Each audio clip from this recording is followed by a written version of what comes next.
Көтере алмайтын шоқпарды беліңе байлама. Осылай деген Түркістан облысының әкімі Дархан Сатыбалды Сарыағаш ауданындағы мектептің күрделі жөндеу жұмысын созбалаңға салған мердігерге қатаң талап қойды. Жаңа оқу жылы жақындағанына қарамастан білім ұясының құрылысын әлі аяқтамаған Шаңырақ жауапкершілігі шектеулі серіктестігінің басшысына бір апта уақыт берді. Өз міндеттемелерін орындай алмаған жағдайда шара қолданылып, ісі сотқа берілмек.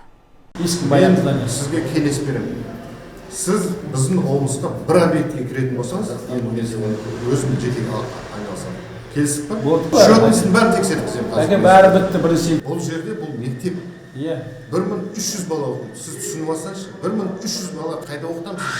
Қаңғымайды, бұл ертең кіргізіп беремін. Өзім басында жатсам да кіргізіп беремін. Мен де түсінемін. Жатын ана етік киімде жұмыс істейін өзіңіздер. Істейін болды.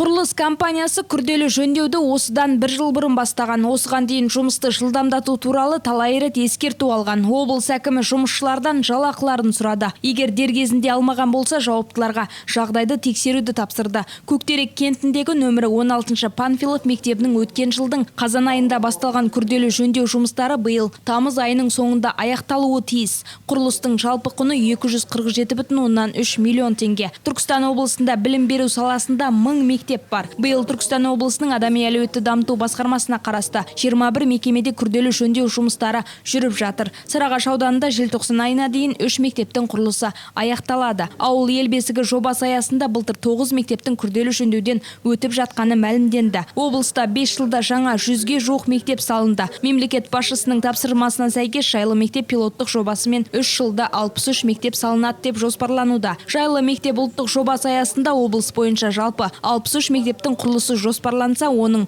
10 мектебі Сарыағаш ауданында салынады. Бұл мектептер алдағы 2 жылда пайдалануға беріледі. Жалпы білім беру ұйымдарындағы қауіпсіздікті қамтамасыз ету үшін оның ішінде турникет жүйесімен, бейне бақылаумен, дабыл кнопкасымен, күзетпен қамту үшін 408 миллион теңге бөлінді. Ыстық тамақпен 1-4 сыныптардың оқушыларын қамтамасыз ету үшін 135 миллион теңге бөлінді. Яғни биыл бірінші рет осы мақсатта 693 миллион теңгеге жуық ақша бөлініп, балалардың денсаулығы мен қауіпсіздігін сақтауға бағытталды. Жұмайым Абызбай, Бақдәулет Шақапов, АРТ ТВ жаңалықтары.